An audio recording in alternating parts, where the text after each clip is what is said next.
بسم اللہ الرحمن الرحیم ان الحسین مصباح الہدی و سفینۃ النجات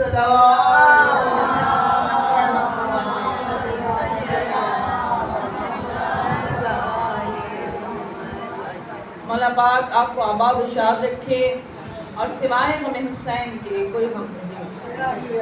اور اللہ کی بارگاہ میں یہ دعا ہے کہ جن کی جھولیاں آباد ہیں سدا آباد رہیں، اور جتنی اس وش عذاب پر بے اولاد ہیں انہیں اللہ اولاد کی نعمت عطا فرمائے۔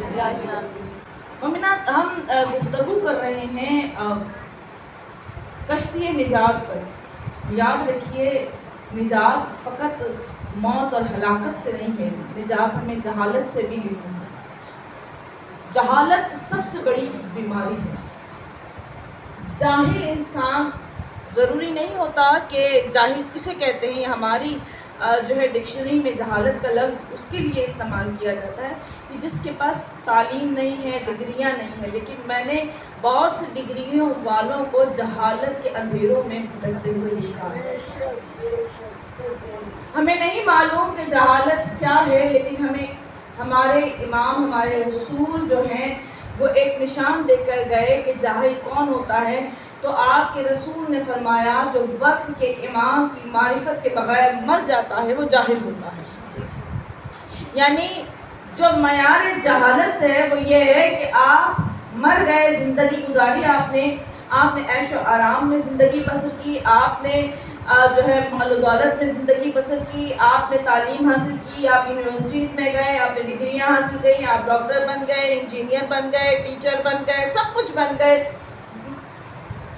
قرآن بھی پڑھ لیا، حافظ قرآن بھی بن گئے، مولوی بھی بن گئے، عالم بھی بن گئے، لیکن اگر آپ کو یہی نہ پتہ چل سکا کہ آپ کے وقت کا امام کون ہے تو آپ مرے بھی تو جاہل مرے، جہالت کی موت مرے۔ اور جو جہالت کی موت مر جائے اس کا ٹھکانہ جہنم۔ اپنے وقت کے امام کو نہ پہچانا وہ جاہل ہوا، کیونکہ قرآن نے اعلان کیا بسم اللہ الرحمن الرحیم یوم ندعو کل اناس بامامہم، کہ قیامت والے دن بروز محشر جس دن ندا دی جائے گی تم اکیلے نہیں بلائے جاؤ گے، تمہیں تمہارے امام کے ساتھ بلایا جائے گا۔ اس لیے چاہتے ہو کہ جہالت سے نجات چاہیے تو پھر تمہیں وہاں آنا پڑے گا جس کے لیے رسول نے فرمایا انا مدینۃ العلم علی بابھا، محمد و آل محمد۔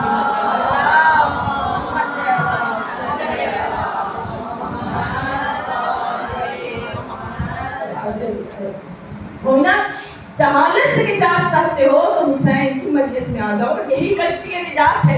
حسین کی کشتی مومنات فقط قیامت کے طوفانوں سے نجات نہیں ہے، حسین کی کشتی وہ کشتی ہے جو ہر ایک پریشانی سے نجات کا ذریعہ ہے۔ میرے ساتھ میں امام فرماتے ہیں کہ ہم سبھی کشتی نجات ہیں، ہم سبھی کشتی نجات ہیں، لیکن جو سب سے بڑی کشتی نجات ہے وہ حسین ہے۔ جو ہم بیٹھے ہیں یہ کشتی نجات ہے، کیونکہ جو اس فرش عذاب پر آتا ہے اسے کچھ ملے نہ ملے، مجھے اتنا یقین ہے وہ مرتا ہے تو جاہل نہیں مرتا۔ درود بھیجئے محمد و آل محمد پر۔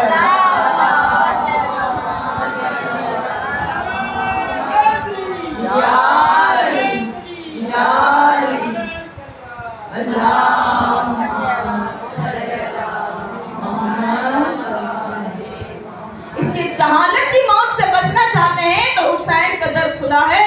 مومنات حسین کے دروازے پہ آ جاؤ، حسین کے در پہ آؤ گے تمہیں علی کا ذکر ملے گا، علی تک پہنچ گئے تو محمد کے در تک پہنچ جاؤ گے، محمد کے در سے بھیک مانگو گے، علم مل جائے گا، علم مل گیا تو اللہ کی بارگاہ میں معتبر ہو جاؤ گے۔ ایسے تو نبی نے نہیں کہا نا کہ اپنے گھروں کو ذکر علی سے زینت دیا کرو، ذکر علی اللہ کا ذکر ہے، محمد مصطفیٰ کا ذکر ہے۔ ذکر علی جہالتوں سے بچاتا ہے۔ جب انسان در علی پہ پہنچ جاتا ہے تو وہ جاہل نہیں رہتا، کیونکہ وہ اپنے امام، ہم مکمل معرفت تو ہم بھی نہیں کر سکتے کیونکہ علی کو کون پہچانے گا۔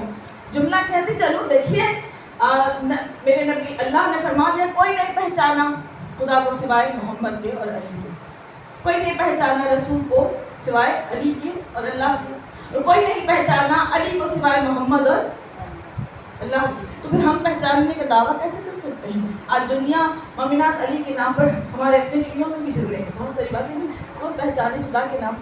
یہ علی کے نام پر جھگڑا نہ کرو، علی کیا ہے آپ نہیں جانتے مومنات، یہ تو جبرائیل بھی نہیں جانتے علی کیا ہے مومنات، یہ تو اس وقت پتہ چلا تھا جب میرا نبی معراج پہ گیا تو سدرۃ المنتہا پہ جبرائیل نے کہا یا رسول اللہ آگے نہیں پڑھوں گا، آگے ایک قدم بھی بڑھایا تو پر جل جائے.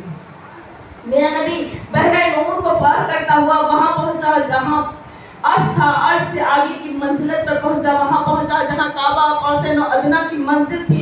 گفتگو شروع ہوئی، جیسے ہی اللہ نے حال چال پوچھنا شروع کیا، محمد مصطفیٰ کے چہرے کے رنگوں کو بدلتے ہوئے دیکھا.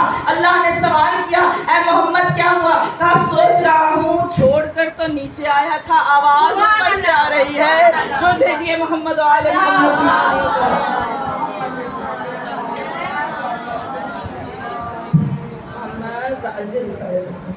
تو مومنات کیا جانے علی کیا ہے، ہم کیا جانے علی کیا ہے؟ تو اسی علی کو پہچاننے کی کوشش مت کیجئے، بس جتنا مل جائے علی آپ کے ظرفوں کے مطابق اتنا ہی لے لیجئے، لیکن خدا را کبھی علی کے لیے بولیے نہ، کیونکہ علی کو کوئی جان ہی نہیں سکتا کہ علی کیا ہے. ہاں لیکن اگر چاہتے ہو کہ جہالت سے دور رہو، جہالت کی موت سے بچے رہو، تو درِ علی پر آ جاؤ، کیونکہ آپ کے نبی فرما کر گئے نبی نہیں چاہتا میرا امتی جاہل رہے، اسی لیے کہا نا مدینہ تو علی بابا، میں کا شہر ولی اس کا دروازہ ہے. اور اب اس دروازے نے ہر ممکن کوشش کی کہ نبی کا امتی جاہل نہ رہے. اب جاہل رہ گیا تو اس میں علی کا کوئی قصور نہیں. علی تو کہتے رہے سلونی سلونی مطلب قلونی، جس نے پوچھنا ہے جو پوچھنا ہے پوچھ لو، میں زمین اور آسمان کے راستوں سے واقف.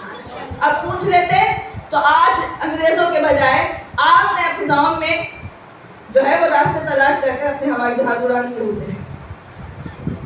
اب آج اگر آسمانوں میں راستے ہیں اور انگریز کہیں کہ ہم نے ہوائی جہاز بنا لیے اور ہم ہواؤں میں راستے روٹ سے نا، یہ جو آپ کے ہوائی جہاز اڑتے ہیں ان کے روٹ سے، ان کے راستے ہیں آسمانوں میں، اگر یہ اپنے راستے بدلی کریں تو ایک دوسرے سے ٹکرا جائیں. تو یہ جو آسمانوں کے راستے انہوں نے تلاش کیے وہ علی 1400 سال پہلے بتا کے گئے. پوچھو علی سے پوچھو. کاش ایک انگریز مفکر لکھتا ہے کاش کہ علی کو صرف مسند علم پہ بٹھا دیا جاتا تو آج جو سائنس تحقیق کر رہی ہے اسے کرنے کی ضرورت نہ پڑتی، علی اتنا کچھ بتا جاتے. جہالت سے دوری چاہتے ہو درِ علی پر آ جاؤ، جہالت سے نجات چاہتے ہو کشتی حسین میں آ جاؤ. یہ حسین کی کشتی ہے جہاں علم بھی ملتا ہے، جہاں رزق بھی ملتا ہے، جہاں اولاد بھی ملتی ہے، جہاں پریشانیوں کا حل بھی ملتا ہے. ہر ایک چیز سے اگر نجات چاہتے ہو تو درِ علی پر آؤ، اگر چاہتے ہو قیامت تک لعنت سے بچو تب بھی حسین کی کشتی میں آ جاؤ، کیونکہ لعنتی ہوتے ہی وہ ہے جو حسین کی کشتی سے دور ہوتے ہیں. درود بھیجیے محمد و آل محمد.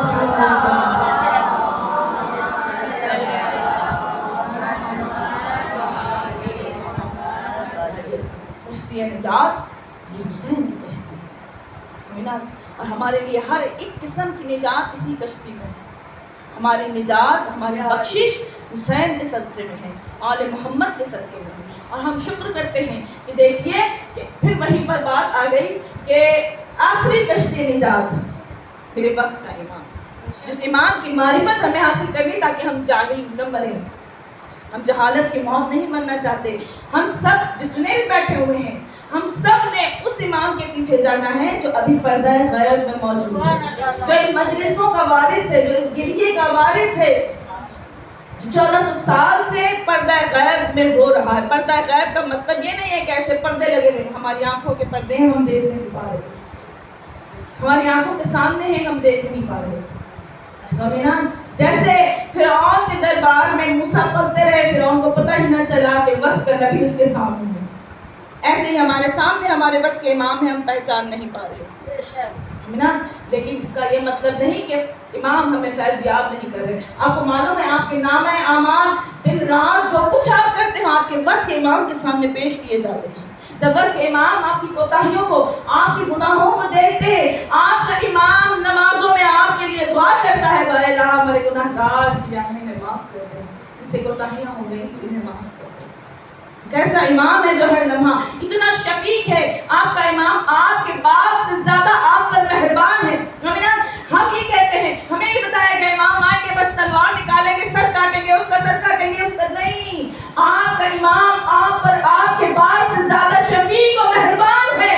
آپ کے امام کا ہاتھ اگر آپ کے سروں پہ نہ ہو, لوگ آپ کے ٹکڑے ٹکڑے کر ڈالیں. وقت کے امام, اور اپنا ہر دکھ اپنے امام کو سنا کر دیکھو, تمہارے وقت کا امام سننے والا ہے. کہتے ہیں کہ اپنے ہر دکھ کو اپنے امام کو سناؤ.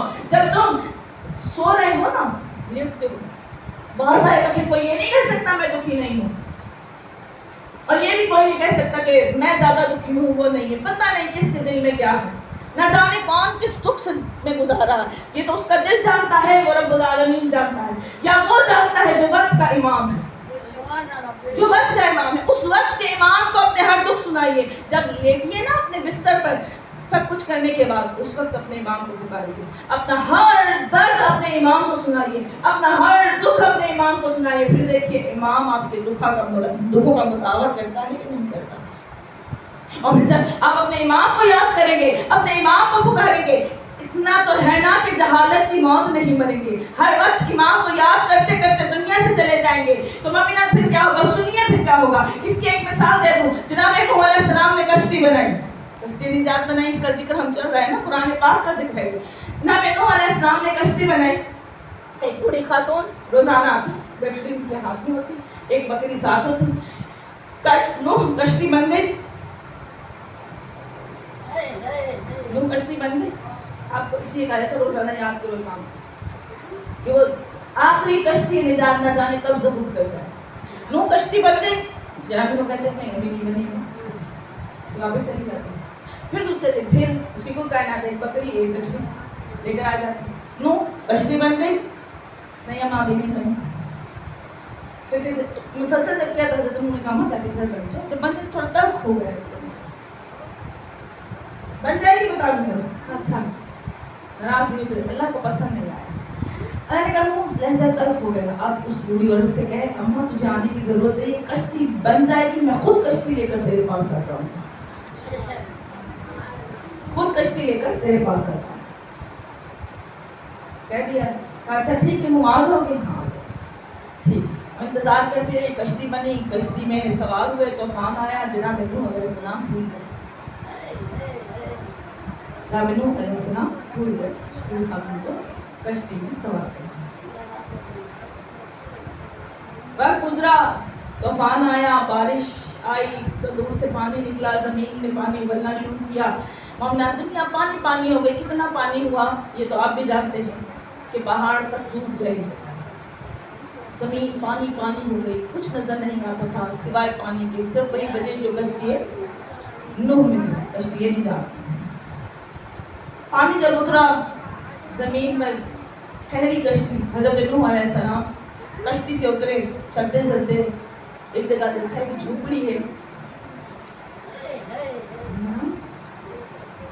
یہ کہاں سے, ساری دنیا ڈوب گئی, درخت تک ڈوب گئے, پہاڑ تک ڈوب گئے. یہ آئے اس جھوپڑی تک قریب, کہا کون ہے, اتنا کہنا تھا. وہی بوڑھی عورت کشتی اور بکری سمیت باہر نکلے. کہا نوح کشتی بن گئی, نوح کشتی بن گئی. ماما اتنا پانی برسا, اتنا پانی آیا, تمہیں پتا نہیں چلا؟ کہا ہاں تھوڑا سا لگا تھا کہ بارش ہوئی ہے, لیکن مجھے نہیں پتا, میں تو انتظار کر رہی تھی. آپ نے کہا تھا گھر میں بیٹھ جاؤ, جب کشتی بن جائے گی تو ہم لینے آ جائیں گے. کہا ماں تمہیں پتہ ہی نہیں لگا؟ کہا نہیں. حضرت نوح علیہ السلام حیران ہوئے, اللہ سے سوال کیا. اللہ نے کہا نوح تم نے وعدہ کیا تھا, تیرے وعدے کی لاج ہم نے رکھ لی تھی, تیرے وعدے کی لاج ہم نے رکھ دی تھی, اس لیے ہم نے اسے بچا لیا. تم وقت کے امام کو یاد کرتے رہو. تمہارے رسول نے, تمہارے رب نے تمہیں یہی حکم دیا ہے نا کہ وقت کے امام کو یاد کرتے کرتے اگر تم مر بھی گئے تو ایسے مرے کہ وقت کے امام کے خیمے میں موجود ہو, امام کے لشکر میں موجود ہو. اگر تم مر بھی گئے تو فکر نہ کرو, جب قیامت آ کے طوفان آئے گا تمہیں پتہ بھی نہیں چلے گا, ہو کے گزر جائے گا. حسین کی کشتی تمہیں خود ہی پار لگا دے گی.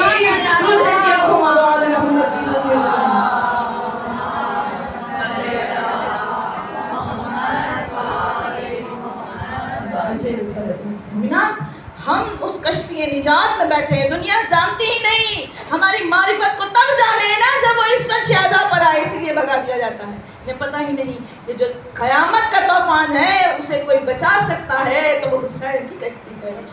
اگر کوئی اس طوفان سے بچا سکتا ہے وہ تو سیدہ زہرا سلام اللہ علیہا ہے, جو اس وقت شہزا آتی اپنے لال کو رونے کے لیے ہے, لیکن اس رونے کا ثواب تمہیں اتنا عطا کرے گی کہ تمہیں قیامت کے دن کسی سے کچھ لینے کی ضرورت نہیں پڑے گی.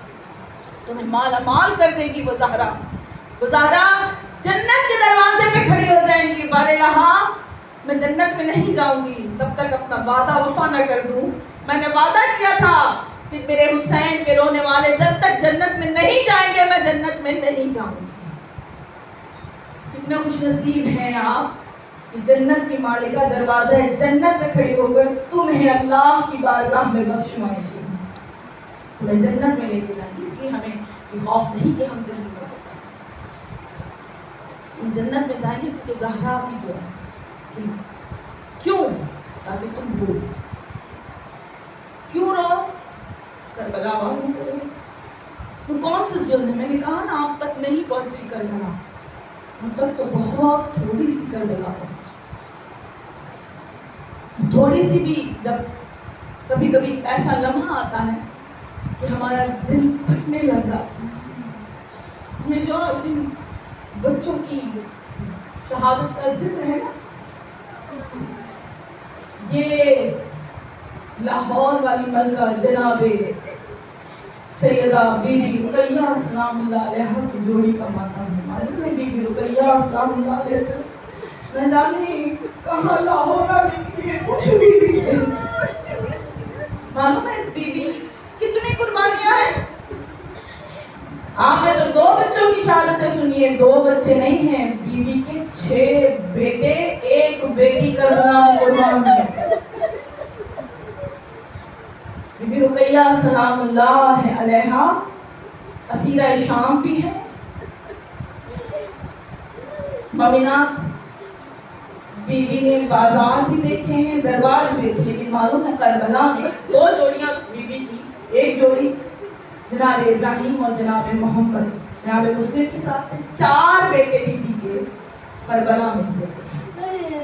2 بیٹے اس وقت جب آخری وقت امام پر خنجر چل رہا تھا, 2 شہزادے لگے, دونوں بھاگتے ہوئے آئے امام پر آ کر گر گئے. کہا عائشہ ہمارے امام کو کچھ نہ کہنا, ہمیں مار دے. دونوں کے سر اس نے ایک ہی تلوار سے.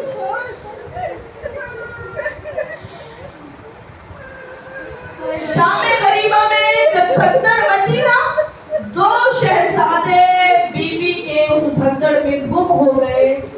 بی بی پھر ساری زندگی انتظار کرتے رہی, نہ جانے کہاں گئے کب آئیں گے. دیکھیے مومنات, جب کوئی دنیا سے چلا جائے روتا ہے. بی بی علی اکبر کو روتی رہی ام لیلا, بی بی ام فرح علی قاسم کو روتی رہی, بی بی رباب علی اصغر کو روتی رہی. مومنات لیکن سب کو معلوم تھا انہوں نے پلٹ کر نہیں آنا. مومنات لیکن اگر کوئی بچے غائب ہو جائے نا, کسی کا کوئی بچہ اغوا ہو جائے, گم ہو جائے, سب سو جاتے ہیں, ماں نہیں سوتی. ماں ساری رات کبھی دروازوں سے کی طرف دیکھتی ہے, کبھی چھت پہ جاتی ہے, کہیں سے میرے بیٹے نہ آ جائے.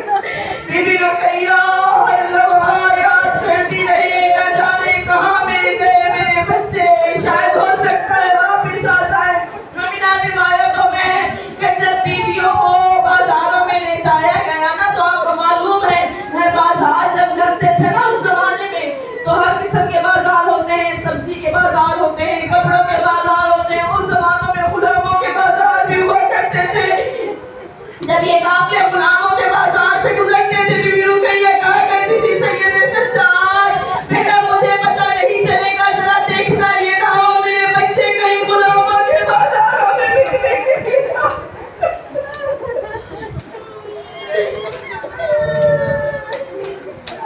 بی بی کی بیٹی عاتقہ, چھوٹی بیٹی, معلوم ہے آپ کو جب شام غریبہ ڈھل گئی, بی بی زینب عالیہ پہرے پہ آ گئی. بھگدڑ مچی آگ لگی, وہاں ڈھول بج رہے ہیں, یہاں بیویاں سستیوں میں رو رہی ہیں۔ اس وقت جناب رقیہ کی آواز بلند ہوئی، مرتبہ جناب زینب عالیہ نے پوچھا، رقیہ کہاں ہوا خیر؟ کہا میری بیٹی آتی کا کہیں نظر نہیں آتی۔ بیٹی نے پھر یہ مقتضا کو لیا، ایک مرتبہ ڈھونڈتے ڈھونڈتے آج کا کرتے ہوئے چلے ایک مقام پر آئے۔ جناب فضا نے کہا بی بی ذرا آہستہ بولیے، شاید بچی سو رہی ہے، میری طیب سے قریب آئے تو کیا دیکھا، گھوڑوں کی قدموں تلے پامال بیٹھ گئی ہے بی بی۔ ارے کتنے دکھ سنا اس لاہور والی ملکہ کے۔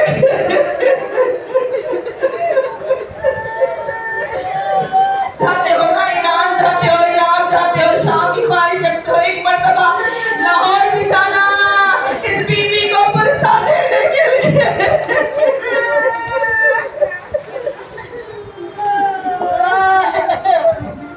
زمینات دو بچے بیوی کے جناب مسلم کے ساتھ تھے، ہائے میں قربان تھا۔ مومنہ جب قید کیے گئے نا تو اس قید خانے کا جو داروغہ تھا اس کا نام تھا مشکور، تھا مومن، شیعہ تھا لیکن تکیے میں تھا۔ اسے نہیں پتا تھا یہ بچے کون ہیں۔ بچے آئے قیدی بن کر رات کے بس پکڑے گئے۔ ایک حکم ہوا کہ الگ الگ دونوں بچوں کو قید خانے میں ڈالو۔ مشکور نے انہیں بچوں کو قید خانے میں ڈالا اور خود گھر چلا گیا۔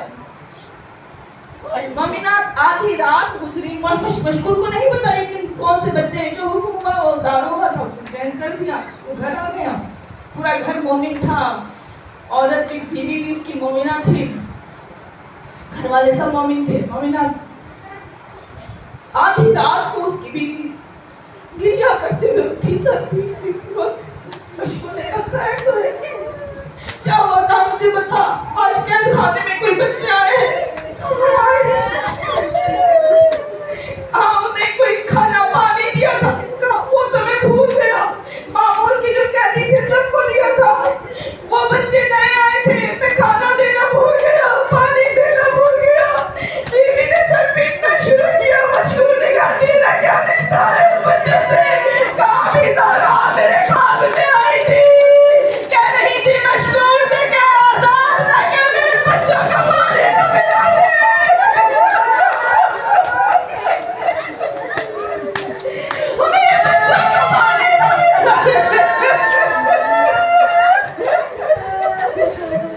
مشکور موڑا ہے، آیا وہاں جا قید خانہ ہے، پانی دے کر ایک مرتبہ قید خانے کا دروازہ کھولا۔ مشکور کہتا ہے میں نے دیکھا ایک بچہ ڈرا سہما ایک کونے میں بیٹھا ہے، میں آگے بڑھا، مجھے آگے بڑھتا دیکھ کر اور ڈر گیا۔ میں نے کہا ڈرے نہیں، میں آپ کے ماننے والا ہوں۔ ایک مرتبہ رونے کہتا ہے مت مانو ہمیں، ہمیں مارو تو کہا نہیں آپ مسلم کے بچے ہیں نا، میں مولا علی کا چاہنے والا ہوں، پریشان نہ ہو، میں پانی لایا ہوں، پانی دیکھنا تھا، پانی کو ہاتھ سے گرا کے کہا بھائی ہو جب میرا بھائی مر گیا۔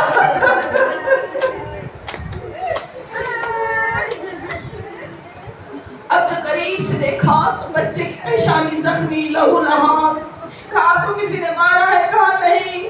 پھر کہا کیا ہوا؟ کہا میں زندان کی سلاخوں سے سر مارتا رہا، آوازیں دیتا رہا، پانی مانگتا رہا، کسی نے پانی نہ دیا۔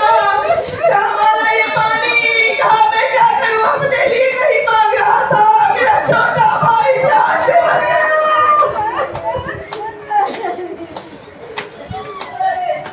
مجھے میرے بھائی کے پاس لے چلو۔ مشکور نے جلدی سے زندان، ساتھ والے زندان سے دروازہ، اب جو دیکھا چھوٹا بھائی کش کی حالت میں، بھائی نے اپنے بھائی کو سر بول پہ لیا، جگاتا ہے بھیا اٹھو، بھیا دیکھو پانی آیا ہے۔ بچہ آنکھیں نہیں کھولتا۔ مشکور نے کہا میں کسی طبیب کو بلا لاؤں؟ لوگوں نے کہا نہیں اس کا علاج طبیب نہیں ہے۔ کہا اچھا یہ بتائیے کیا آپ مومن ہیں؟ کوئی اس شہر میں کوئی مومنہ بھی ہے، اہل بیت کی چاہنے والی بھی ہے؟ کہا ہے میری بیوی مومنہ ہے، میری بیٹیاں مومنہ۔ کہا پھر بس انہیں بلا لاؤ، یہ کل سے ماں کی محبت کے لیے ترسا ہوا ہے، انہیں کہو ماں بن کر جگائے، شاید یہ جاگ جائے۔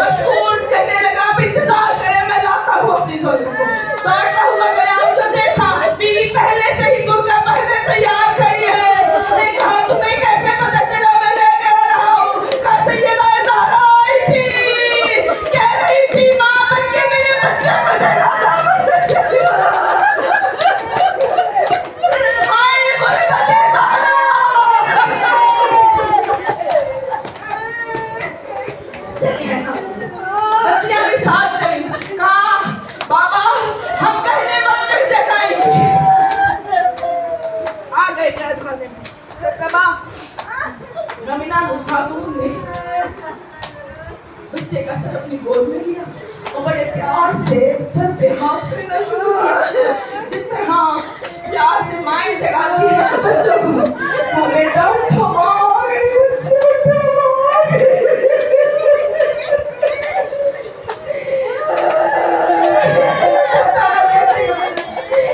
بڑی بہن آگے بڑھی کہتی ہے لوگ یہ بھیا اٹھو میں تمہاری بہن آئی ہوں،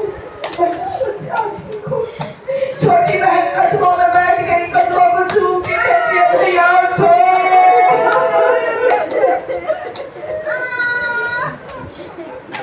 آپ کو معلوم ہے جتنی ماں بیٹھی ہے نا جن کے چھوٹے چھوٹے بچے ہیں،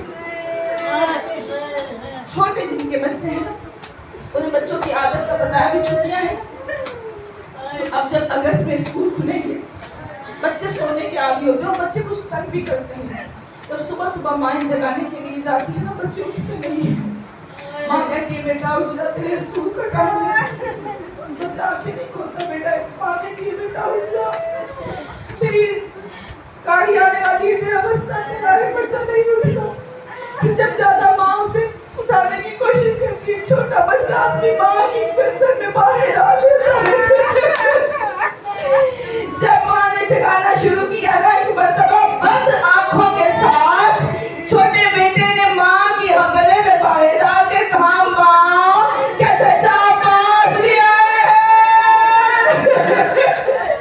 یہ جب آنکھیں کھول گئے اب جو چہرہ دیکھا تڑپ کر بھائی کی گود میں آگے کہتا ہے آپ میری ماں تو نہیں،